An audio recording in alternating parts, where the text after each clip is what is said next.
Halo semuanya, hari ini kita bertemu lagi di Bina Bahasa. Yang akan kita bahas hari ini masih teks eksposisi melanjutkan part sebelumnya. Pada part 2 ini kita akan mempelajari tentang jenis dan kebahasaan teks eksposisi untuk kalian yang saat ini duduk di bangku SMA. Yuk kita langsung saja ke materinya. Yang pertama kita harus mengingat dulu apa itu teks eksposisi.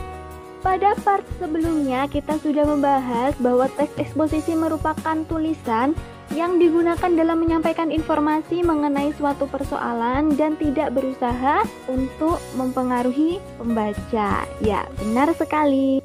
Tahukah kamu bahwa teks eksposisi memiliki beberapa jenis berdasarkan pengembangan paragrafnya? Jenis-jenis tersebut meliputi identifikasi, perbandingan atau pertentangan, ilustrasi, klasifikasi, definisi, berita, dan analisis. Agar lebih mudah dalam memahami jenis-jenis teks eksposisi, mari kita bahas satu persatu. Pertama kita akan membahas tentang teks eksposisi identifikasi.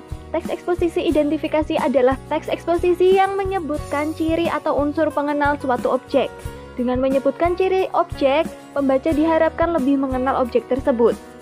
Perhatikan contoh berikut ini.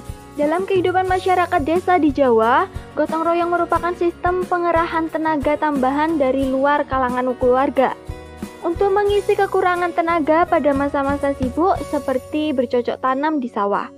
Untuk keperluan itu, petani meminta dengan sopan santun kepada beberapa orang yang ada di desanya untuk membantunya. Misalnya untuk membantu persiapan masa tanam. Petani dan orang-orang desa bekerja sama mempersiapkan lahan untuk bertanam, memperbaiki saluran air, dan mengeburkan tanah. Petani sebagai tuan rumah hanya menyediakan minum dan makan siang bagi para tetangga. Petani menyediakan makan dan minum bagi tetangga setiap hari selama pekerjaan di sawah berlangsung. Kompensasi lain tidak ada.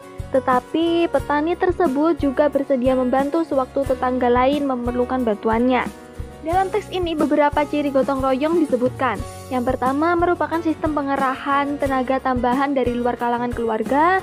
Kemudian untuk mengisi kekurangan tenaga pada masa-masa sibuk, meminta tolong dengan sopan santun. Kemudian petani menyediakan makan dan minum, tidak ada kompensasi lain, tetapi petani tersebut juga bersedia membantu sewaktu tetangga lain memerlukan bantuannya. Inilah yang disebut dengan teks eksposisi identifikasi. Teks eksposisi perbandingan atau pertentangan adalah teks eksposisi yang mengembangkan paragraf dengan cara membandingkan. Kalimat utama paragraf dijelaskan dengan cara dibandingkan dengan masalah lain. Perhatikan contoh ini ya. Di lapangan saat ini, para petambak justru tengah memberikan benih udang fanmei. Meski harganya lebih murah dari udang windu, udang fanmei punya keunggulan. Keunggulan udang fanmei yaitu tahan dari berbagai penyakit. Sementara itu, udang windu rentan terhadap serangan penyakit. Pada paragraf ini, kalimat utamanya adalah di lapangan saat ini para petambak justru tengah memberikan benih udang fanmei. Yang dibandingkan adalah harga udang windu dan ketahanan terhadap penyakit udang windu dan udang fanmei. Membandingkan harga dapat kita lihat pada kalimat kedua. Meski harganya lebih murah dari udang windu, udang fanmei punya keunggulan. Nah, harganya sudah dibandingkan, kemudian keunggulannya adalah udang fanmei tahan dari berbagai penyakit, sementara udang windu rentan terserang penyakit.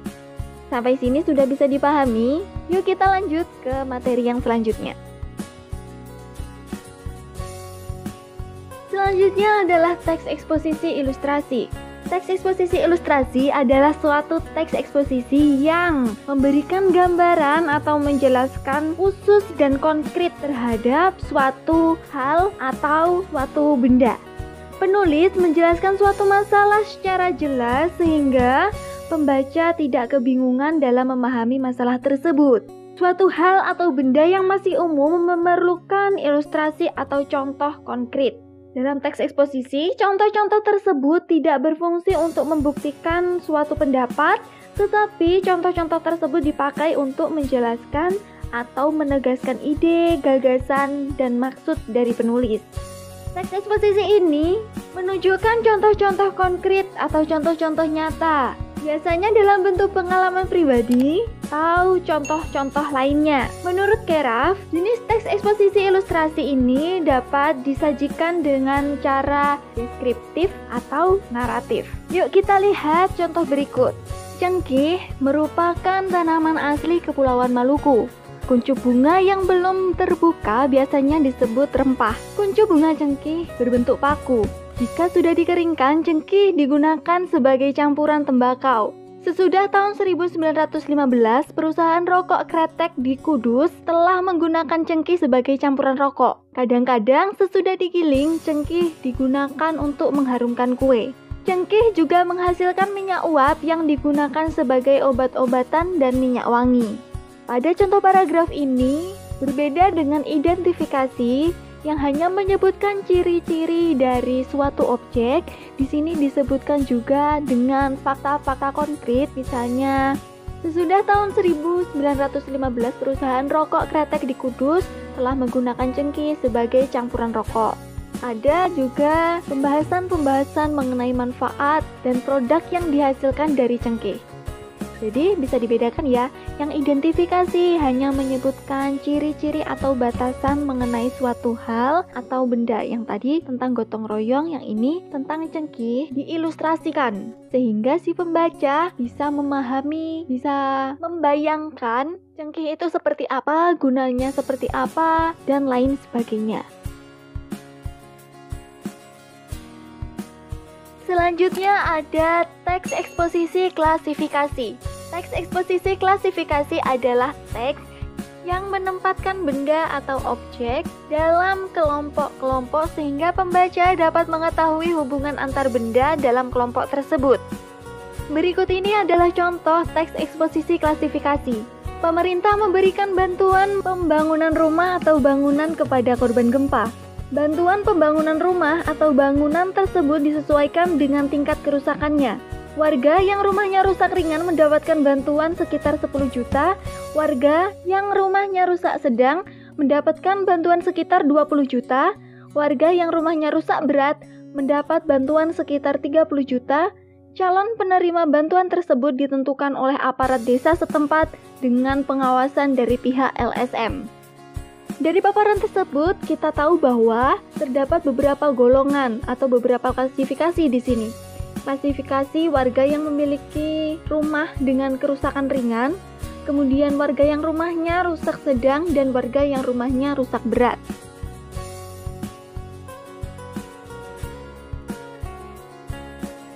Selanjutnya adalah teks eksposisi definisi.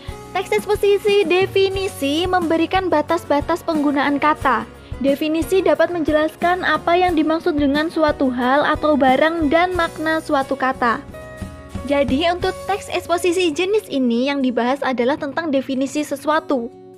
Contohnya, terapi ozon adalah pengobatan suatu penyakit dengan cara memasukkan oksigen dan ozon berenergi tinggi ke dalam tubuh melalui darah. Terapi ozon merupakan terapi bermanfaat bagi kesehatan. Terapi ozon baik digunakan untuk menyembuhkan penyakit, baik penyakit yang kita derita maupun sebagai pencegahan penyakit.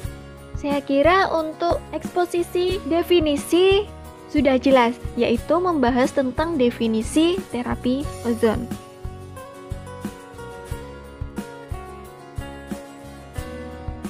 Selanjutnya adalah teks eksposisi berita.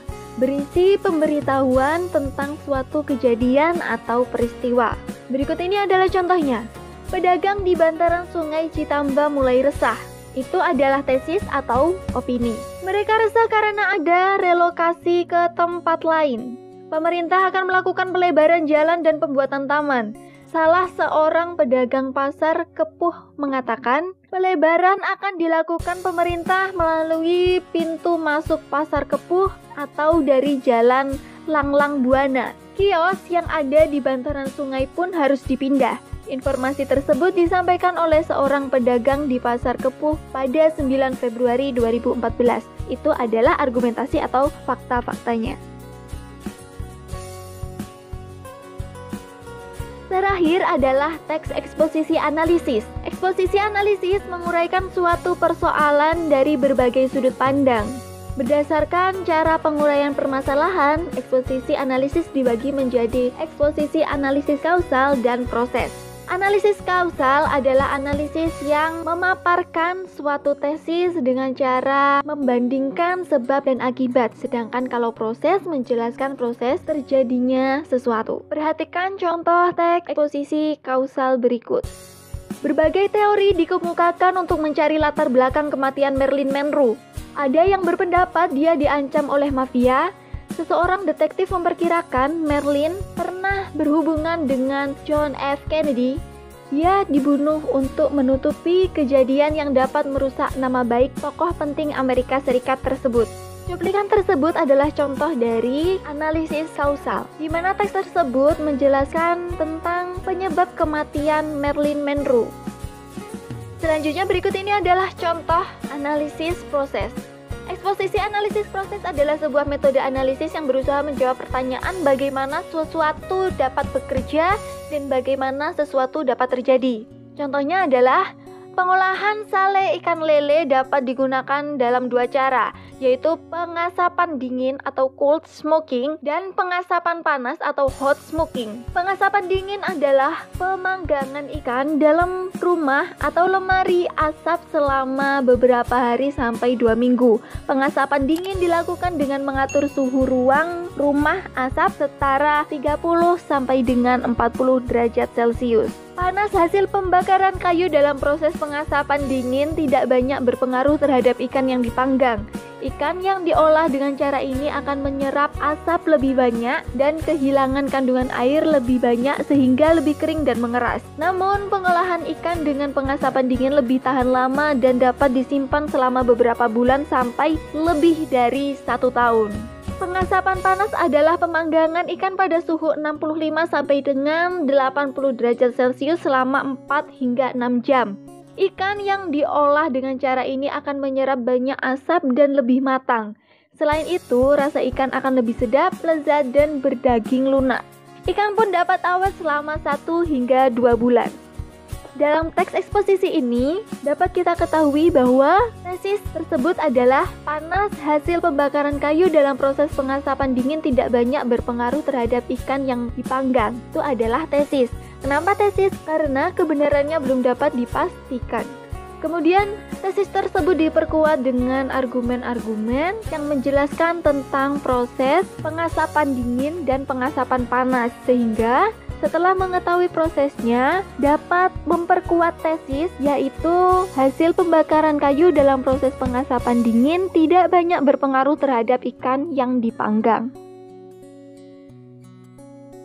Ciri kebahasaan dari teks eksposisi yang sudah pasti ada dan mutlak harus ada adalah kalimat opini, kalimat fakta, dan penggunaan kata istilah pada bidang tertentu. Namun, biasanya pada pembelajaran teks eksposisi kalian juga akan diajarkan tentang kata sifat, kemudian tentang afiksasi, kalimat transitif, dan kalimat intransitif.